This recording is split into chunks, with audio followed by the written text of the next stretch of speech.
Welcome into the Flagship here on this, the Talk of Champions podcast network. I'm Ben Garrett at Spirit Ben on Twitter, and he is Chase Parham at Rivals Chase. He writes for RebelGrove.com. At Chase Parham, Ben. At Chase Parham. We've had a Twitter name change.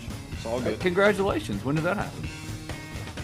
A while ago, and it's that deal where it was nothing to do with Rivals, but it was a situation where why am I not using my damn name? Like, it made no sense. Like, the more odd thing was changing it from that back when I was Chase Parham to Rivals Chase to then. Look, maybe I was conjuring a little spirit, Ben. You know, when Jeff and Chuck hired me back in 2007, it was Spirit Chase for a year and a half. That was the message board name, just like you maybe to this day you've kept. I don't know if you changed it or not, but maybe it was harking back on the old days a little bit. I'm not changing. I'm not changing. I changed my Instagram handle to I am Spirit Ben just to say screw it. Oh, really? Yeah, I don't care. You're fully invested. Fully. I mean, that's what people say to me when they see me. They never went, "Hey, Rivals Chase." They went, but you've seen it. You saw them at the Rebel Club, Spirit Ben, and I think it's hilarious. But also, time is getting away from us, bud. You know that last week was 15 years that I've been with Rivals. Not even like in the business. 15 years with Rivals last week. Oh, not since the Spirit. You just quite literally been doing. Oh, wow. Exactly the job I've been doing since May of 2009. I started 2 weeks before Evan Button threw the ball into the dirt. Oh, I started in 2008, before the 2008 Egg Bowl, because I came back LSU week when Jevin and then went down there and beat the crap out of them, and then come back next week, and that's when they just... Because you needed me to leave. You got all pissed off the previous summer because I took the job at the Eagle for like a day and a half, and then I turned it down and went back, and you had nowhere to go. You were stuck with the Sun Belt Conference. I don't begrudge you of it now. I'm thankful for it now. But at the time, yeah, because I had to move all my stuff and I had to leave Oxford, and you were supposed to open up a spot. You know, there is an inherent amount of pressure when you're trying to make a life change. You're trying to decide what's the best thing for you. And while I'm doing that, I've got a Ben Garrett in my ear going, "You have to go, you have to go, you have to go because I need a job." So I'm getting pressure in this side from Ben because I had to leave for him to get back to Oxford at that point. Which is just so stupid because, and selfish. So I'm sorry. So all these years later, 15 years at Rivals, 20, I've been doing this longer than I've done anything. We're blessed. We're not digging ditches. We're doing just fine. We're both doing well. In 15 years, I've applied for one job and I've turned down one job. That's it.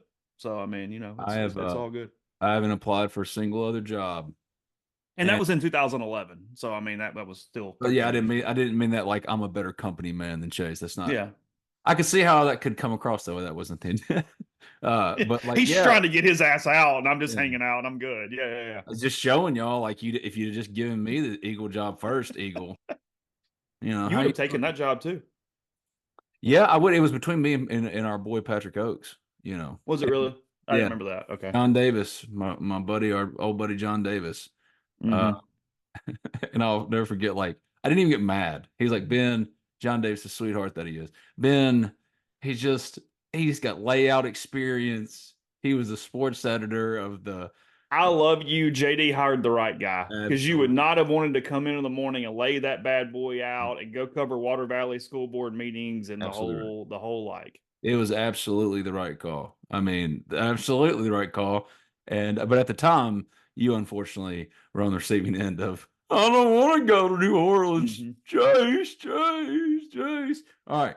Thanks for doing this. I know for some it's weird because we write for what used to be called competing sites. Now I just call them different communities. And he's Rebel Grove. I'm the Ole Miss Spirit, OleMissSpirit.com affiliate of On3. And Mike Bianco is returning in 2025. As first reported, that's why he's here, by Chase Parham. So that's done. I'm fine. I'm fine with not covering a coaching search. I'm fine with that. Even though you and I both have talked about this ad nauseum for a decade about because this isn't the first time we've covered it. I didn't even cover this because for me, it was just I'd heard early in the week, ain't nothing happening. I didn't know though. And then Chase comes out and says, "Yes, ain't nothing happening." And here they are. So Mike Bianco is returning. What do you think? I don't even care about the reporting aspect of it anymore. Chase, what do you think? What's funny about it is that I've covered Mike so long that, and I'm not complaining. I get how it happens. Like I'm not even like taking a shot at anybody or anything, but I've been covering him for next year will be 20 years that I've been covering Mike. And yesterday when I reported that he was coming back and I was on the message board just to answer a couple questions, and I call him Five for shorthand, and it bothers people. It drives them insane when I do it. And I do it now just out of spite because I find it funny when people get frustrated at it. But somebody was like, "Hey, I know you're excited your boy's back." And it's like, okay, you don't get what this is like, because for me as a reporter or a scoops person or trying to compete, Cliff Godwin would be far better for me than Mike Bianco. Like it's not close. That's your guy. So Mike and I are good. I mean, we're fine. We're professional. But Mike, I mean, you've covered Mike a long time. He's not a guy that's going to go out and give you a bunch of stuff that's going to help you in any way. Like he's professional. That's what he is. Like I think Mike gets a bad rap sometimes for being like having some huge ego. I don't necessarily. I think Mike is set in his ways. I don't think he has an ego. There's a difference. Isn't I that think that, I mean, every college coach has an ego. I'm not saying he's egoless, I was like, but compared isn't to that a anyone branch? else we cover, Yeah. do what? I was like, isn't that a branch on the tree of ego? Sure. Yeah. But my point is, it's not like he's incredibly hard to get along with or deal with. I've had other coaches that are much more difficult to deal with. What you see is a set in your ways. And you asked me what I think. I think this is the part of it that's so interesting because look, you and I don't want to sit here and have a money podcast for an hour. But the fact of the matter is that finances played a large role in Mike Bianco returning to Ole Miss in two different ways. He has a hellaciously large buyout. There were extra taxes and things put on top of that, and it was going to cost $7.7 million to get rid of him. His buyout was going to be 5.2 over 4 years, but a quarter of that would be due in the first year. There was going to be an excise tax put on his buyout that was over $1 million. That was going to be due immediately in the first year. There was all these other stuff. The assistants had to have a year bought out, laugh and clim. It was really freaking expensive. So are you willing to pay that? If you wanted to hire Eric Bakich, the fan base wanted Eric Bakich. His buyout was $1.74 million. Okay, add that to it. Crazy. Then you got to pay his salary. So it's a $10 million change, with the majority of that being in the first 365 days and then some of it after that. So all those things in addition to the house case that we don't know what's about to come. I was told probably between 19 and 21 million is what SEC schools are about to have to pay to players starting as early as August 2025.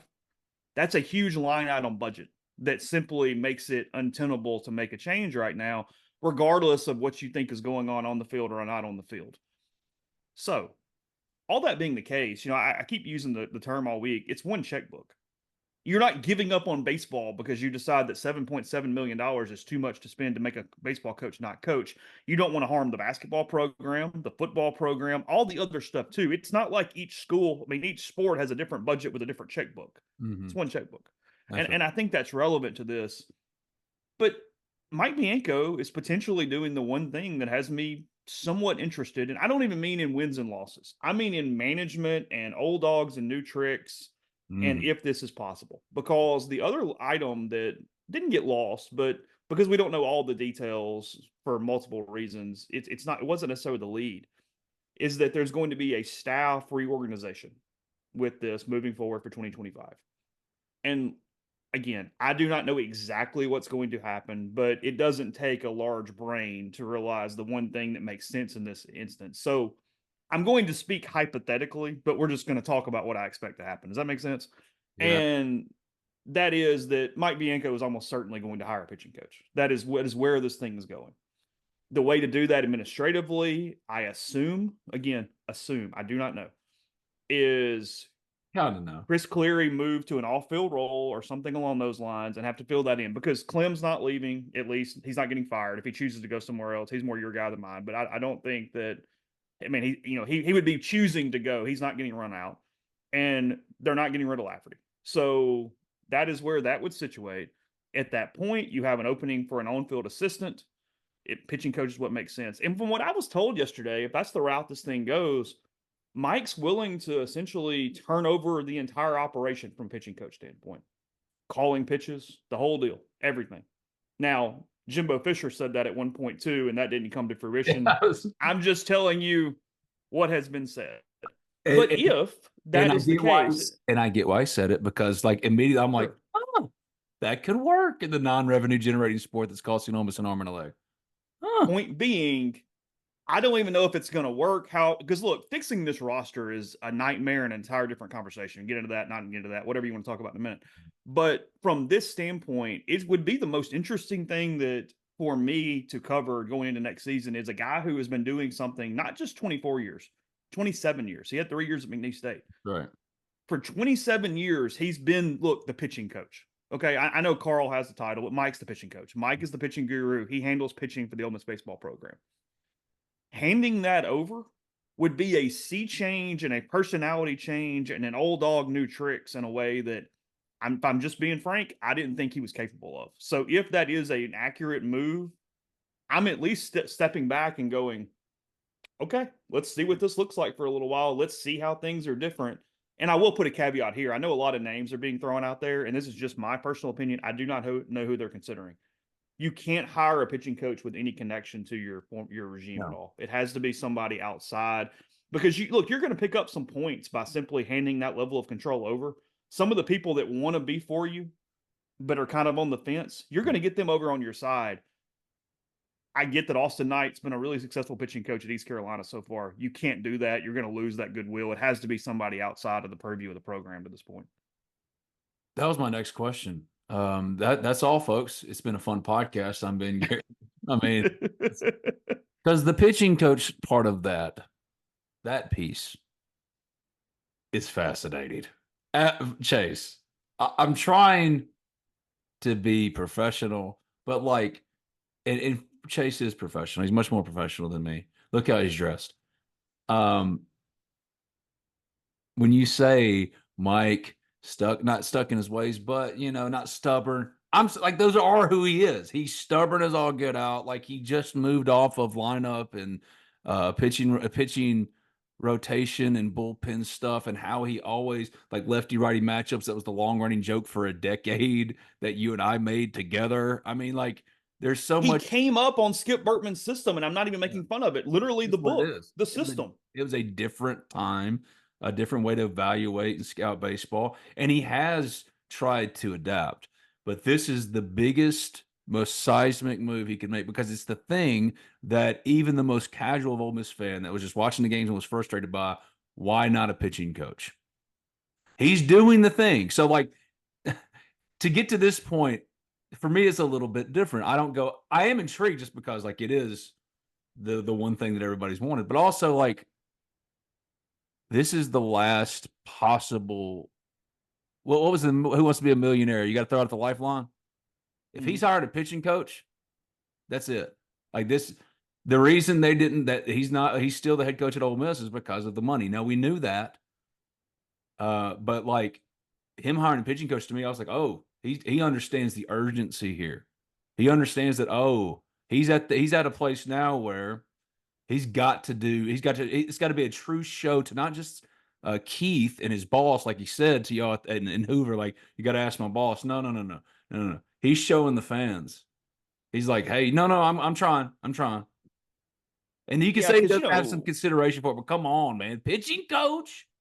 I know, and it's that deal where I do think urgency is a good word. Look, everybody knows the score. They've got to be much better next year. They need a season similar to what Mississippi State is doing right now for this season, being in that competitive, at least host conversation. Like, I keep getting asked, hey, what does Mike have to do next year to keep his job? I hate some actual just number. Like, that doesn't make sense. There's too many things that can happen.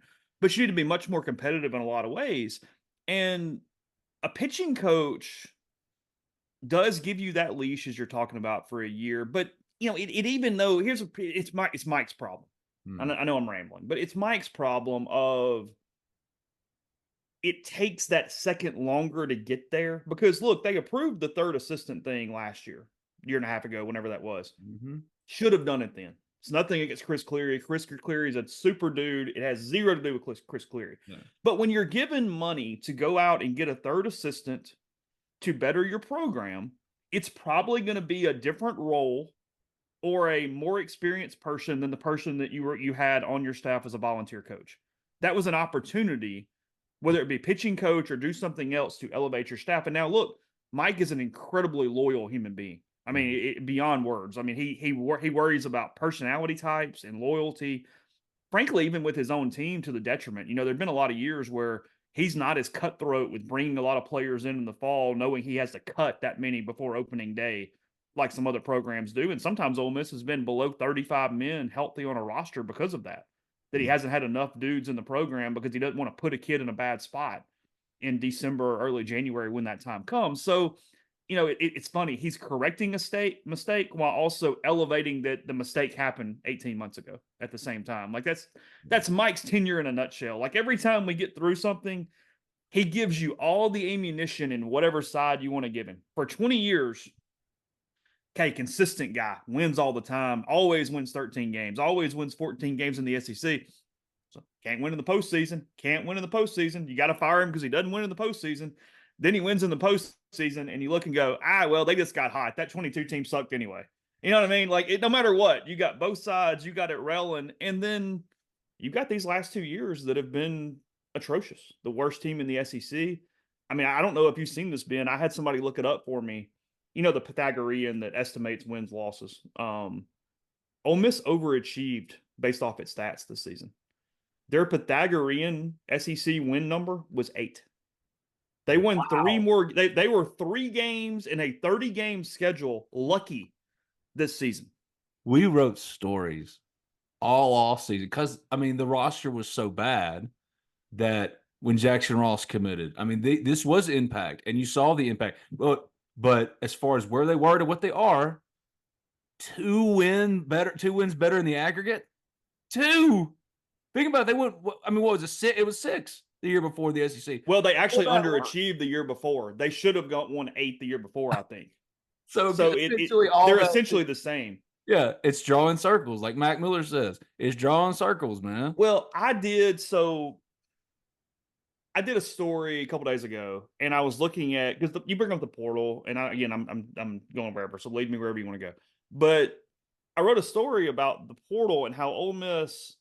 Everybody says it's an NIL problem. It's a portal problem. It's not. It's a development problem. They don't have enough homegrown talent. The talent is not succeeding. And then when that happens, you need all this stuff in the portal, and it's got to work. And then when it doesn't work, you go, oh, God, you didn't evaluate the portal correctly. It's right. Like, no, you went and got 12 dudes that needed 10 to hit. And that's impossible.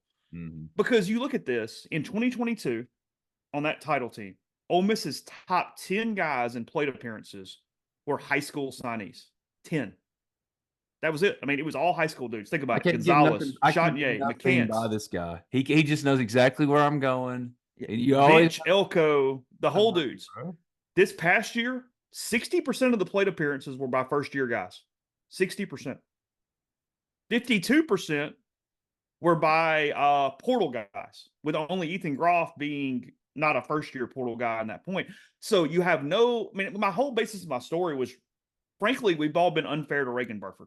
He's a team captain because he has to be. He was the only 3rd or 4th year guy on the freaking team. He was the old guy. Think about it. Mm-hmm. And you can't be a team captain if you don't play every day. What made Tim Elko and those guys good as captains and leaders was because you were accountable to them and they were on the field with you. It's not Reagan's fault. Reagan was put in a terrible position. The marketing department made a mistake doing that video in February and putting him out there as the face of it. All those different things. Poor guy. You can't, you just don't compete the same way when your leaders are not on the field. And I think that's a huge key to this thing. And when you come into the program and there's no nucleus, there's no people to go, hey, look, this is Ole Miss baseball. This is how we do it. You're going to come in. You're going to do what we're doing. We're going to be there with you. Football. 2022, Lane Kiffin, they went downhill at the end because they didn't have that kind of leadership with the portal guys. I agree. This current year, and in 21, we think, hey, this thing's going to roll because you've got Jackson Darts. And back then you had Matt Corral and Sam Williams and those dudes to go, hey, we're the leaders. You're coming in, you're supplementing, and you make this thing go. Because you've got to have the homegrown talent, and then you got to supplement with the transfer portal. And when you supplement with the transfer portal, unlike football, I think football is easier to go get the mid-major that's going to hit because you've got so much data on size and speed and what you're trying to get and all those things that make complete sense. In baseball, it's a more skills game than a body game. You can't do the size-speed ratio in the same way from that standpoint. there's a reason why when you look at Ole Miss's portal gets and who hit, Andrew Fisher came from Duke, ACC school. You had a proof of concept. You had even Liam Dole, Coastal Carolina. I can make some connections there. Coastal Carolina won a national title in 2016. Mm-hmm. You've got Luke Hill from Arizona State, Pac-12 shortstop. I know what I'm getting for the most part. And Luke Hill hit in conference play. Like, he was a pretty damn good hitter there late in the year. He was just So playing out it's of position. those dudes. He was just playing out of position. Well, He's a yeah, second baseman at Ole Miss. He is. And you need to make sure you keep him as a second baseman next year. That's exactly what you need for next year with Luke Hill. I'm not making fun of Trayson Hughes, but Trayson Hughes is the perfect example. He was an All-American coming into the year. He hit 25 home runs over 2 years at Mercer. He hit 2 home runs this season at Ole Miss. He simply was overmatched offensively in the SEC. And I told Rippy last night that Sonny DeCicera, the kid that went to Auburn from Sanford, I believe, if I have that right, he ended up being SEC Player of the Year. He was the worst thing to happen to the conference from a portal standpoint because everybody went, hey, we're going to go get this mid-major. And if he hits there, as long as this thing kind of works, he's going to hit here too. Mm-hmm. And instead, we're creating a vicious circle. And the perfect example of this is Banks Tolley. Banks Tolley was at Ole Miss for 2 seasons, couldn't get on the field. He had fewer than 5 starts. If he had a start in 2022, he redshirted on that 6-24 team to try to keep an extra year of eligibility to transfer out. So didn't even get any innings whatsoever on the 2023 team that went 6-24 in the SEC. He transfers to Appalachian State. He's got 25 home runs, and he's going to be an All-American this year. What's going to happen? And now, look, this is not making fun of Banks. If he got tons of opportunities at Ole Miss, maybe he would have hit. I don't know. I have no idea what that is. But point that I'm making is that Ole Miss and every other SEC school is going to go and sign a Banks Tolley and go, hey, he hit 25 at App State. He's going to come here and get 10. And it's like you had that exact same dude, and he didn't hit when he was in your program. So you sign high school kids, you develop high school kids, and then you figure out whatever. Ole Miss's problem right now from a roster standpoint is that their studs they signed in those classes haven't hit. It's Grayson Saunier, JT Quinn, Judd Utermark, Will Furness. And Furness has been better. I hate to even put Furness in the mode. What are you getting out of that? Out of your freshman? What does Ole Miss have in Braden Randall? I don't know yet. He was pretty bad defensively at shortstop. He's had some flashes where he can hit. You got to figure that out. Campbell Smithwick, good hitter. He's going to be an SEC elite hitter. Kid's going to hit. He's going to have good plate discipline. He's going to walk. Oh, word. He's going to hit. He was that bad defensively? I think it's mental, dude. I think he's got like the yips. I think we've got I think we've got like a Chuck Knobloch situation going on, except a catcher version. Because even against Auburn, he was catching fine until somebody got on base. And then it's like there's something there. But no, I mean, I talked to a scout last week when I was trying to figure out some coaching stuff who said that the scouts are seeing him as a hitter at the next level, but nowhere near a catcher. And they kind of want Ole Miss or wherever his college destination is to go ahead and find his new position because he can hit. You just got to put it, you got to figure out on the field where he can go. He needs to go to wherever's the least pressure, but that's the left field. Just put him in left field. Well, I mean, I don't even know. I guess I need to find out. I don't have this answer. I'm glad I'm saying this out loud to you because I need to find it today. I don't know what his summer assignment is, but he needs to go to some league and catch for 200 innings to see if he can catch or not, and then make a decision after that. Because low stress, go to the Cape or go to the Northwoods League and see what you can do. Well, I think the most salient point you make with in regards to roster management, roster building, that the Banks Tolley stuff that's been used as a point of contention or a feather in the cap of the anti-Mike people, saying, "Well, see, look what Banks Tolley did." Baseball is a little bit of a different evaluation. I don't pretend to be an expert, so every opinion in that way, mine's just as valid as yours, as theirs, as whoever's. Sure. I'm not saying that. Yeah, sure. However, Banks Tolley wouldn't have made a difference on this team. Banks Tolley's not the reason why Ole Miss again sucked. The reason why Ole Miss has really, in my opinion, been terrible is because of there has been some misfortune with the pitching staff. Hunter getting hurt, or you could say, well, Mike did have his pitching coach. Mike did, Hunter got hurt, Gunner got hurt, Doug got hurt, Josh Mallett. Guys are just getting hurt. Like it's a lack of depth. I mean, I get it, and it's not ideal, but I grow really impatient with the idea of, well, if Hunter hadn't gotten hurt and Xavier hadn't gotten hurt and this had happened and this had happened, and it's like, okay, but I can do that for anybody, and every school in the country's got shit going on. Everybody's got stuff. I use that as a way to just complain one more time before we close the book on they had Doug and Gunner. for 3 years. 3 years, Chase, together in the same rotation. Well, 2020 got stolen from us. I know, and that's what I'm saying. I'm not saying that this is not a negative for Mike. I'm saying we have to acknowledge the shit luck of that. Doug, the best rotation pair you've had in the history of Ole Miss, probably. Look, Ben, I get almost pissed a little bit because it just as a college baseball guy, I wanted to see that 2020 season play out because that rotation was so good. So good. With those two guys. But their offense had problems that hadn't come out yet. And I wanted to see. Oh. No, what problems would they have?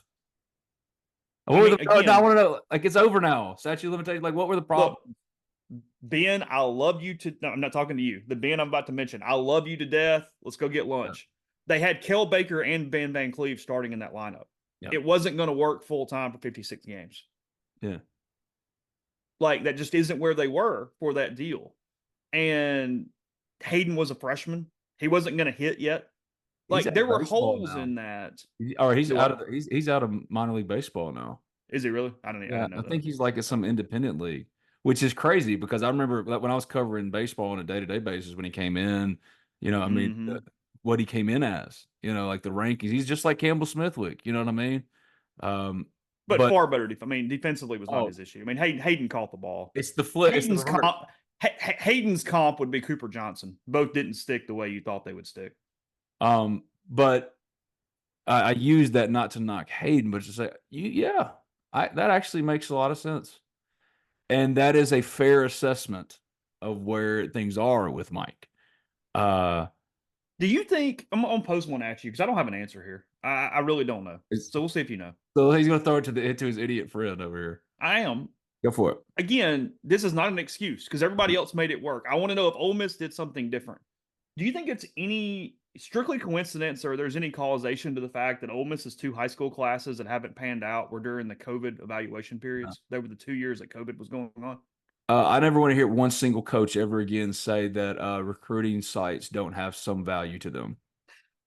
They're full of it, completely full of it, because they just started, trying to sign off. Yeah, yes. I'm not going to get into that bigger discussion point. Yeah.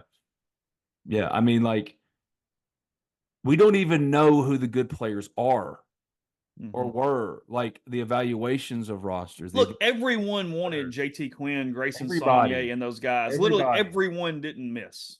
No.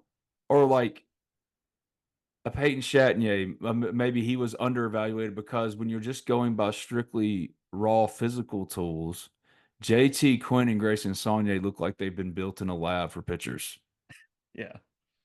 Peyton Chatagnier. Now, look, you may have just provided the answer. They were built in a lab. So sometimes pitchability and demeanor don't come through. Because, look, Grayson Saunier is incredibly talented. I think it's up here. I think it's mental. And I don't mean he's a dumb kid. He's a smart kid. I mean, the toughness sometimes, the mental makeup of keeping everything in front, focus, all those type of things that, look, we can do the whole fundamentals and stuff with pitching and college kids.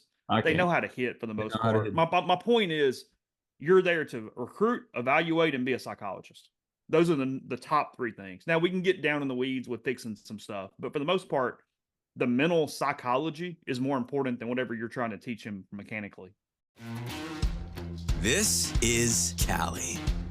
With C-Spire's blazing fast nationwide 5G network, she's got her fans in the palm of her hands.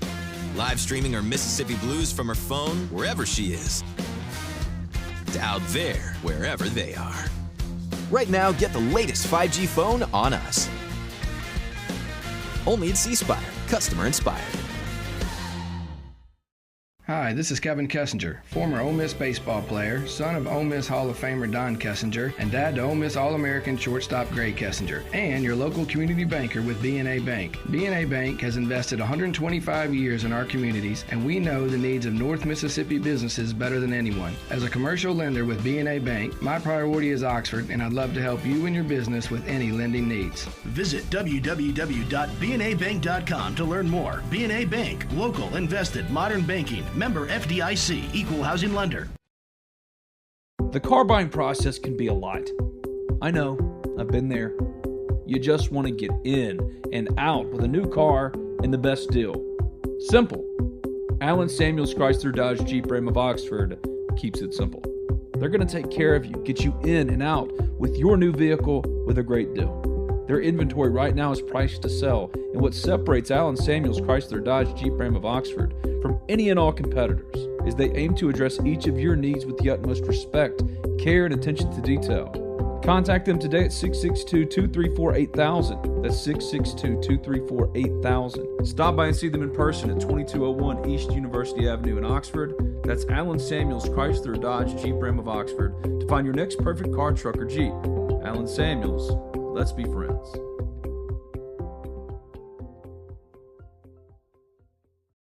Protecting homes and businesses from the whims of nature, you need more than just quality materials. You require Riverland Roofing. Licensed, insured, and certified, Riverland Roofing offers not only the assurance of excellence, but a tailored approach to your unique structural needs and budget. To learn more about what Riverland Roofing can do for you and the community, call them at 662-644-4297 or visit riverlandroofing.com. I think it's a lazy argument when you go, well, look what Banks Tolley's doing. Look what TJ McCants is doing. Man, TJ McCants went through some stuff here now. He went through some stuff here. Banks Tolley, again, contextualizing it, it's not a Mike Bianco issue or problem because Banks didn't get on the field, right? You don't think he'd have played a guy who hit 25 homers and hit his ass third or fourth, maddeningly bat him fourth if he knew he had that. That's not what it is. What Mike does, I do think the one portal's criticism is different in valid. baseball compared to football and basketball. Basketball, I can go sign 3 guys for big money and maybe go ahead. And that might be all I need to turn myself into a second weekend team in the NCAA tournament. And that buys me 3 more years at the place I'm at currently if I want that. Football is the biggest money earner. So that's where all the money is. It's like, oh shit, we didn't recruit that position hard enough. We need to go get a starting edge by Friday. You can do that because you've got the money. Baseball can go, oh shit, we need a catcher by Friday. You know, they got to beg. And but so go ahead, finish. No, I'm done. I'm rambling because I want to hear what you're going to say about it. Because that's where I'm at. It's like the portal in baseball is not like you can do it. Go find a Trey Harris at Louisiana Tech. Because developmentally, physically, who they are as a player, they can grow into that. He was a quarterback in high school. He was throwing to Malik Neighbors. He goes to Louisiana Tech where he didn't become a wide receiver until his senior year of high school. And then Trey, so like he's raw as hell. Of course, that guy now goes and becomes a Bolitnikov caliber player. Of course, that player comes in once he's grown 2 more inches and he's played it for 2 more years into a capable receiver. Baseball players are what they are. Either it's going to transfer or it's not. You know, like, you know, if it's proof of concept, Luke Hill, Andrew Fisher, even Liam Dole at Coastal Carolina, they won a title. That's where you had me. It's like those transfers there. That's what, okay, now Mike's here. He's going to hire his pitching coach. Power 5 in baseball, that's the only way to go. You know what I mean? Because, you know, obviously that can be popcorn stats, like they say, popcorn muscles, if you will, with those, you know, lower level guys. No, because look, you know, the 2 things, I will say this. One of Mike's flaws is he gets too caught up in fall ball and what stats look at through fall, then going into the spring. I mean, good and bad. Yeah, good well, sure. and bad. He allows you to have a good fall and break in. But then if you're not looking like it, sometimes takes a little while in the spring to get going. Dylan DeLucia is the prime example we always go to because he didn't have a great fall. He's only good with the lights on. He got bored in practice and in inter squads. And, you know, the JUCO coach called laugh and was like, look, I don't care what he looks like. Throw him out there on the mound. It's going to work out. I'm just telling you. But it took a long time for Mike to trust that and not go, hey, but we put him out there in these simulated games and he wasn't getting outs and he was doing this and he wasn't focused. And Mike's the baseball robot. He's the Mike the baseball robot. So some of that stuff has been a negative. But then the other part of it, the portal, and what I found interesting, and where baseball is so different too, is you're dealing with the draft. And you're dealing with the draft from the standpoint of a kid can kind of hold. I'm going to be a little careful here. A kid can hold you hostage a little bit. Hey, I know I need to get better at this position. But if I do this highly touted kid that's coming to Ole Miss might sign instead because I over recruited him into his spot to come in as a freshman and play. It's a dynamic that you don't have in other sports for the most part. It just doesn't exist like that. A high school freshman has nowhere to go but to a college to play football. At that point, I mean, he can't go. I am going to go to the NFL. Sorry, like whatever. It doesn't work like that.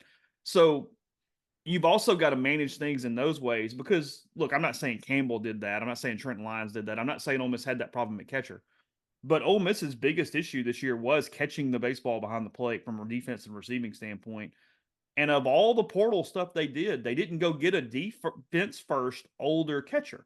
And they didn't do that because they trusted their evaluations on the catchers they had coming in on the roster when you'd have been much better off to take $100,000, $125,000 and go get you a freaking catcher to play defense this season. It probably would have, I mean, I'm probably being a little hyperbolic because, look, I just said their Pythagorean number was 8 wins. They finished the year 13th in hitting, 13th in pitching, and 14th in defense inside the SEC. 13, They're the 13, worst 14. team in the SEC. And you said it to start the show. It just got hot in that summer. That team But sucked. Ben, They did. But Kevin Graham was good, though. So no, stop. Hold on. I'm going there in a second. But if they're normal Ole Miss WAR average at catcher, meaning above average, they win 13 games and go to the NCAA tournament. Signing a defense first catcher, they would have gotten 2 more games out of SEC play. I mean, they were losing games because it's what everybody misses, and you don't. But like everybody else, is when you make so many errors defensively, and you're that bad defensively, you're stressing your offense, you're stretching your pitchers. It's not just earn runs; it's the extra damn pitches you're throwing every game. You're adding 15, 20, 25 pitches to your starter because you didn't catch a ground ball and throw it to first base. Like that's where this thing is going from that standpoint. So you had to go defense first on your catcher, and you needed an older guy to have some continuity, to have a little experience, to sort of be a mentor a little bit and play. But they had Lyons coming in who probably is out of position. Lyons is a hitter, but he's probably a different position defensively if you maximize him. And then you had Birch and Smithwick, and it just sort of was what it was. They trusted that Smithwick was going to play as a freshman like some other guys have over the course of the year, but only a couple. I mean, I think Dunhurst has been the only true freshman that just came in and for sure was going to catch from day one. Ben, I obviously have been inundated with that 22 team since it happened, and you have too. You wrote a book about it. I did. It's behind me. But it's not – that was not a bad baseball team. I think we got wrong on that. We keep talking about how Mike getting fired because they were not going to make the tournament is a different argument than that was a bad baseball team. Like, those are not the same thing. I agree. Mike was going to get fired because of that. You started the show talking about these things like he's always given ammunition to his critics for specific things. For me, that's mismanagement of personnel. It's why when everybody goes, hey, it's been 3 bad seasons in a row. It's like, no, it hasn't. It's been 2. You don't get to count a national title season where you're number 1 in the country in March as a bad season. Because when you and I'm not spending much time on this, but when you dissect that year, here's what happened during that lull, if you will, because they won in the non-league. They were fine. Right. Tennessee swept them. It was a bad weekend, but Tennessee beat the shit out of everybody. Okay, fine. Like, it is what it is. Tennessee was the best team in the country. They just didn't win the national title. Yeah, the criticism or like the vitriol you got for Ole Miss in that way, give that to Tennessee. They're the ones that really shit the bed that year. Anyway, continue. And then Ole Miss has, as you said, a huge management problem because they can't find a rotation. I mean, here's 2 stats on that.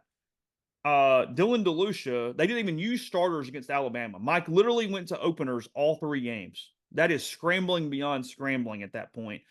They lose to South Carolina. Hunter Elliott did not throw a pitch the entire weekend. They played 27 innings, and he did not throw a pitch that weekend. Conceptually and philosophically, I love openers. But not like that. Hell no. And Mike hates openers, and he went 3 in a row. Again, the desperation and the urgency, desperate time. So you look at this week. Okay. Here's their schedule that year off the top of my head. They beat Auburn 2 out of 3. Shit out of Mike Bianco every time so that we not only get, the rotation we want and the pitching coaches, assistants we want. I'm kidding. Sorry. Hey, Ben, the 2 worst contract times in his career were 14 and 22, and he went to Omaha both damn times. I'm just saying. He's right.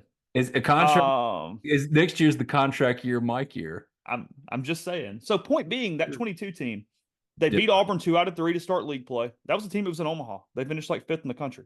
They won 2 out of 3 there. They get hammered by Tennessee. They beat Kentucky the next weekend in Lexington. Kentucky wasn't this Kentucky, but they were okay. And then after that's when the crap started. They get swept by Alabama. It was a horrific weekend. It was awful. It was all kind of crap, whatever was going on there.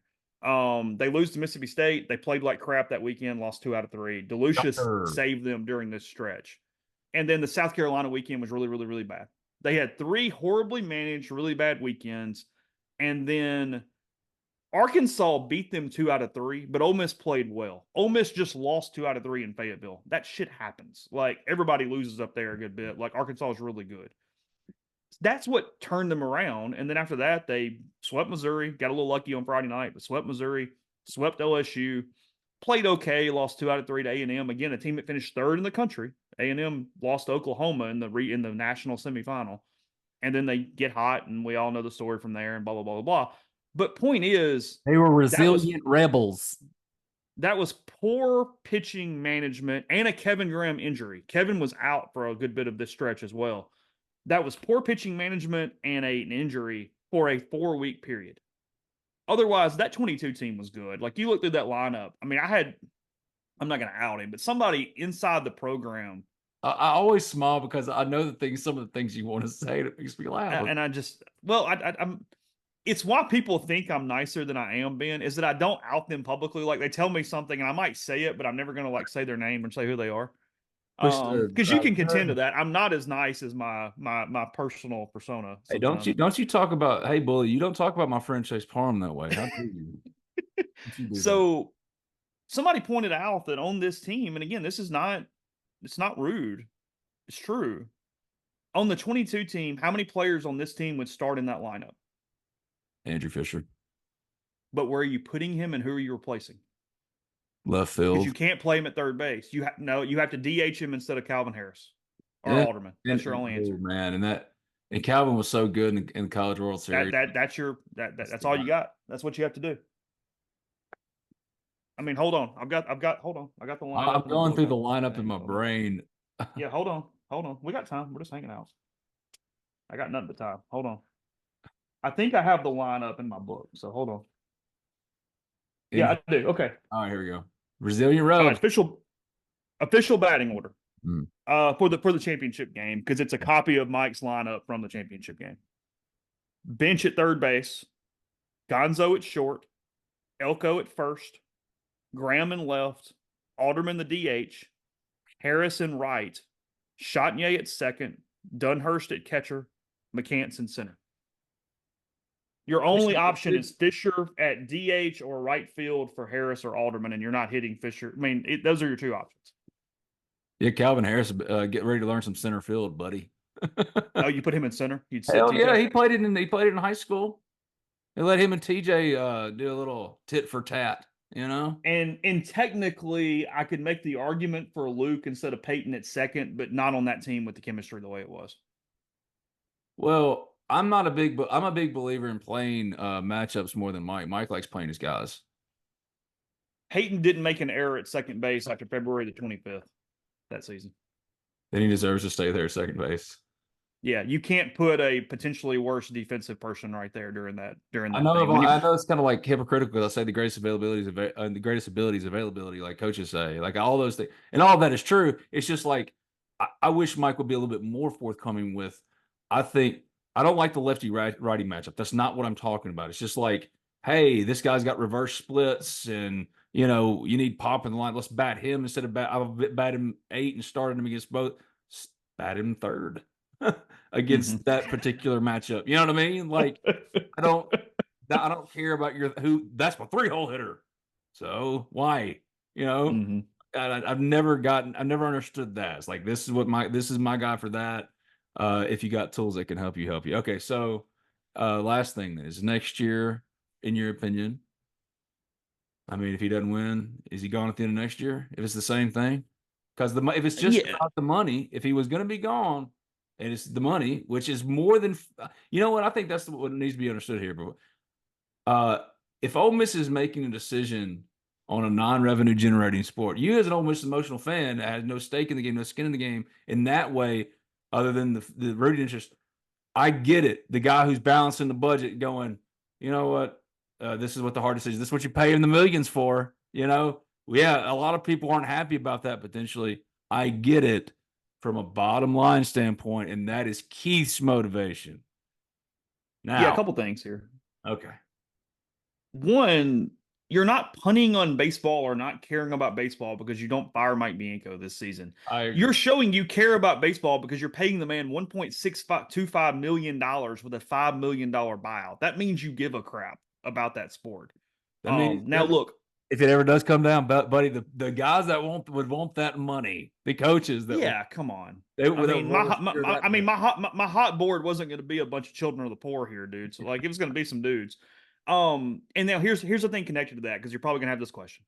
Ole Miss is gonna kill this baseball expansion. It's gonna be put on the back burner. It's not gonna happen. The 25,475 premium seats, Champions Plaza, new exit, all that stuff. It's not gonna happen. But it wasn't gonna happen even if Ole Miss was 65-0 and won the national title. It's not happening because of this. It's not happening because they don't know what this house settlement's going to look like, and capital projects overall are about to be diminished because that's just not where the money is going to go with the current setup in the administration. So that's going to happen. But yeah, look, what Keith is doing, and you can be the cynic, or you can use this and say he's kicking the can down the road. But in a year, you've got much more knowledge on how much you got to pay in this house thing. All this court stuff is going to be worked out for the most part in 12 months, and the money does come down. So Mike's buyout right now is $5.2 million if you fired him today. If you fire him this time next year, his buyout's $3.9 million, payable over 3 years. So $1.3 million. What you would do is you would just continue to pay Mike his salary on the books, but only 80% of it instead of 100% of it. That's the way it's calculated. That's the way that would work. Your assistant coaches don't have buyouts. That exact math for not. I'm not trying to knock it, but like for Matt Luke's contract. Have you done the math for that? Like, don't mentally. Yeah, don't mentally do that. No, don't do that. Carl and Clem are not being extended, so they will be no buyout at the end of next season. If you were to make a change, they will not be affected. And then this is a little bit of rumor stuff, but I was even told yesterday that with whatever is coming in from an assistant coach standpoint, that second year would not count against buyouts in baseball books. That if you had to give the new coach a multi-year deal to get him, they would pay it. Yeah, they would pay it some other way with some other funds where it didn't come out of that thing to try to lessen the buyout. So this contract language for everything from players to coaches to it's so much easier. It used to just be so much easier. My God. So I mean, quick math, and look, I took college algebra 3 times, so it's by far my least favorite subject. But same. I begged for a grade just to move on. Like, begged. I'm like, look, I promise to never build a rocket ship.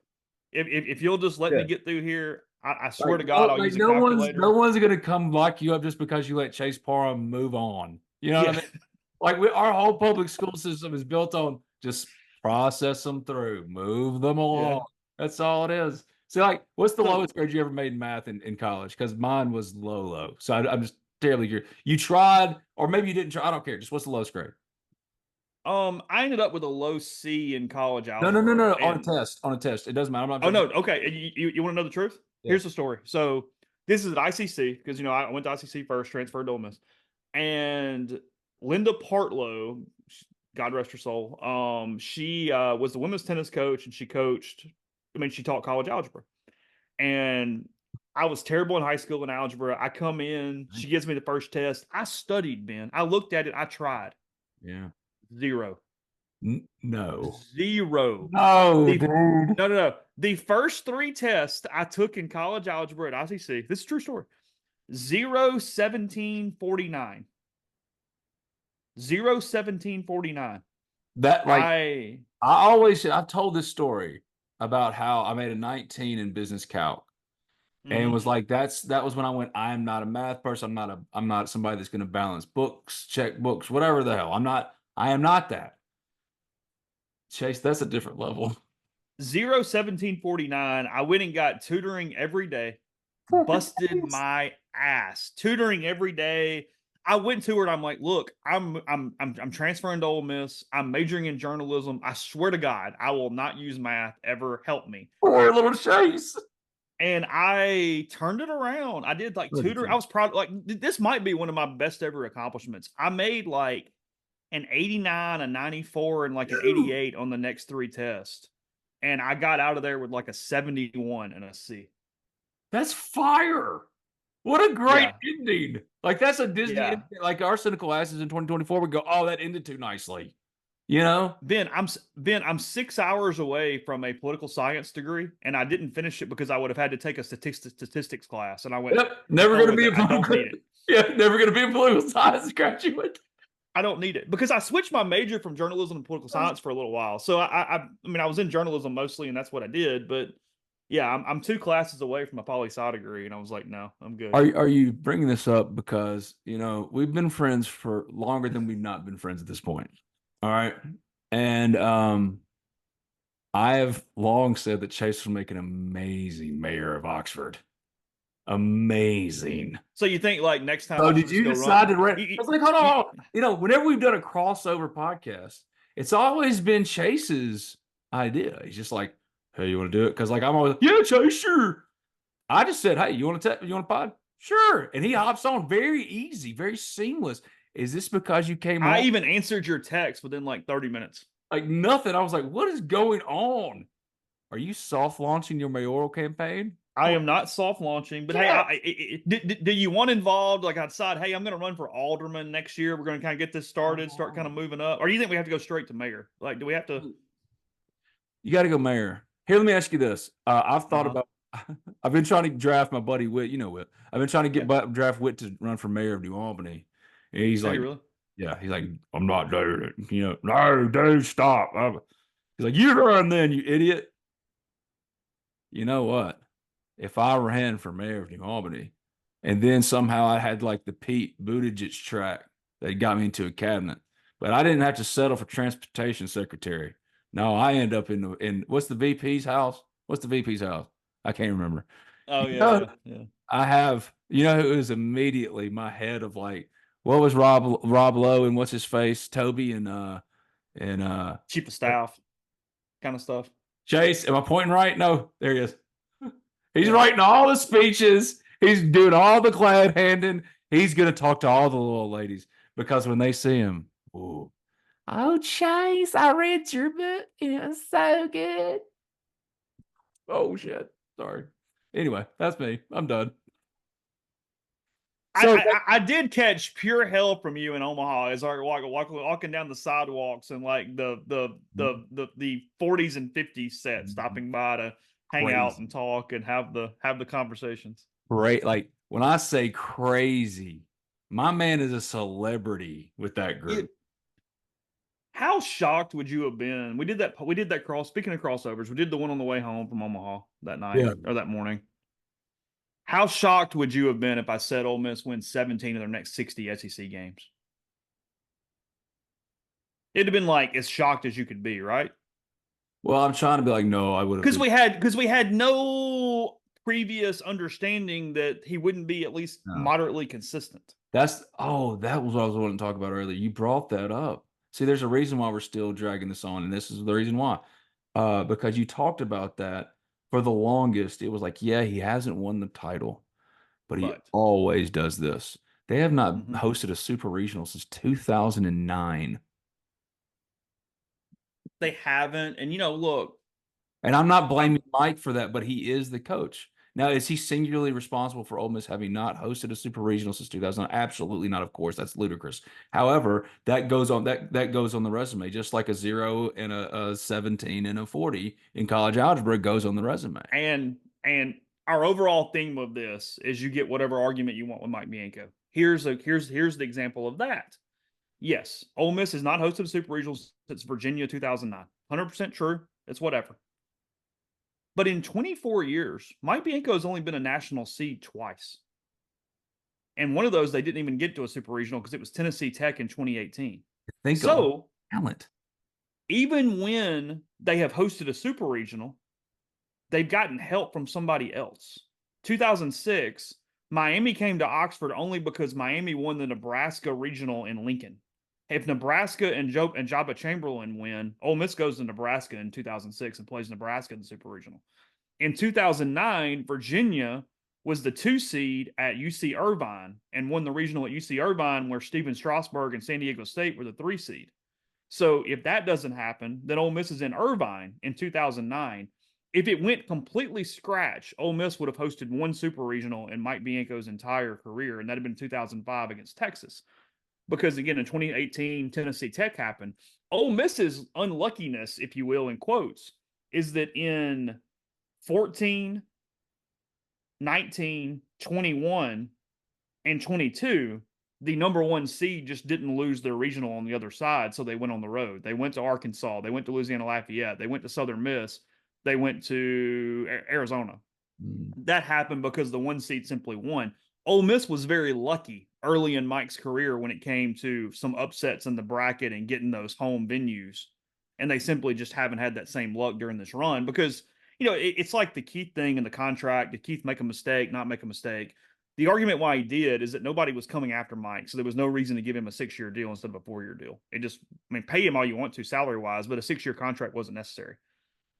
On the other side, they were off a stretch that was pretty impressive. You had the number 1 signing class in 2017, and they weren't good, but you knew they were coming. You knew Cooper and Dick Thomas and those guys were going to be good. Great. 18 national seed, 19 host, 20 number 1 team in the country when the season ends, 21, 18, and 12 in the SEC host, and then 22 national title. That was the run they were on when we were in the car coming back from Omaha that day over a 5-year period.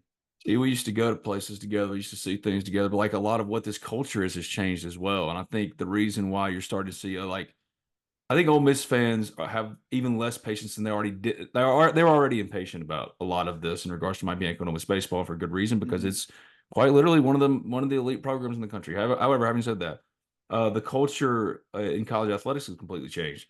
Schools can now pay kids themselves, and the cost of doing business in the sports you really care about. Yeah, have to. The cost of doing business for the stuff you really care about, football. I wouldn't have fired him either. Not in this culture. I'll just tell the story. Keith Carter sat down for the Ivy League. It was me, Jared, and Keith. And before we started you know how I am. And I was just messing with Keith, and Keith goes, "Well, we know where Ben stands," insinuating that I want to fire Mike. I said, "No, I don't think you should fire Mike. I think you should scrap that project. I don't think you should be putting any money into it right now because it is a non-revenue generating sport." But at Ole Miss, it matters. And the funny thing for me, and this is what I keep coming back to, is Mike, all you had to do after the title was just, and you talking about ammunition, this is what I've been saying, this, just make the playoffs. Just don't suck. Just don't suck. All you have to do is not. You could have gone 15-15 for perpetuity. Yep. And coasted. You and I would not even do this together. We wouldn't even do podcasts. We would just be like, "Hey, how you doing? Good. I hadn't heard from you in a while," because it would be so mundane and boring. Well, because speaking of proof of concept, you just went through the road to win in Omaha. So what you would do is go, "Hey, if you just get in, we got a shot." Just showed you that. Just get in. Oh, we just got to get in. Hey, we got to do this. We got to do that. We got to get in. But no, look, he won 6 SEC games. And now look, it is a revenue generating sport, not to the point of football. I'm not making that comparison, but it's where it complicates this too, because maybe I'm wrong. I fully believe I'm right. Fans are going to buy the tickets at least one more year. So not firing Mike is not costing you a substantial bottom line issue as far as in-stadium. Now, look, the attendance might be bad, the actual attendance, the concessions, I don't know. But in the spring in Oxford, people want to go to baseball. They want to keep their seats, and it's the game in town. They're going to buy their seats again. And again, it's not that you shouldn't care about the fans and make them do that without a good product. That's not my point. But it's not like football where it's Northwestern State that day and you kick the extra point and there's nobody even in the end zone to throw the ball back onto the field, and you go, "They're not going to buy tickets. We are screwed." Man, that's not the situation. I really miss being in those press boxes with you, man. That kind of game specifically. That was when it was fun. It's like we are a 15-inning game on Sunday, when it's like 17-12, right? Or something crazy. We had one of those against Murray State a few weeks ago, and I was thinking about you. It was a Wednesday night on a game that started at 5 p.m., and I still didn't walk out of the press box till like 11:20. And I was like, oh my God. But my man in 2024, been doing this longer than he hadn't been doing it. Been friends with me longer than he hadn't been friends with me. Still in the press box going to the 15-inninger. Good for I you. like it. Yeah, because you're a true dirtbag. I do. I like true dirtbag. I'll give it to you. We used to make fun, be like, "Well, Chase is just a baseball guy." It's fine. Let him be the base. He loves his Ole Miss baseball. And he's really good at it.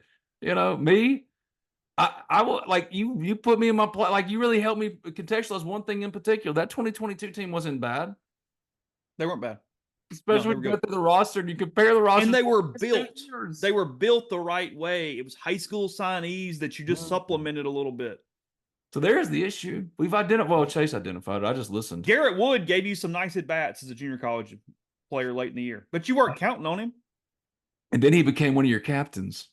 That's when you should have gone, wait a second. No disrespect to Garrett Wood, but like, huh? He's an assistant coach at Alabama now. Dude. Mm-hmm. So George Hilo is going to be the next head coach of Ole Miss football. Oh. No. Pete Golding. Okay. And then, that's how it used to be. We'd always identify in the old days because he's from Amy, I'm from New Albany. We'd always go like, well, Brian Brown's now, I think he moved up to D coordinator now over. Yeah. We might have some D coordinator in 2 years. It's just a lot different than it used to be. He's Chase Parham of rebelgrove.com. Not at Rivals Chase. It's just at Chase Parham. Parham. That's it. I'm just still at Spirit Ben. I don't really care if you follow me on Twitter or not. Twitter is stupid, but check out our websites, the Ole Miss Spirit and Rebel Grove, rebelgrove.com and OleMissSpirit.com. Thank you, friend. See you later.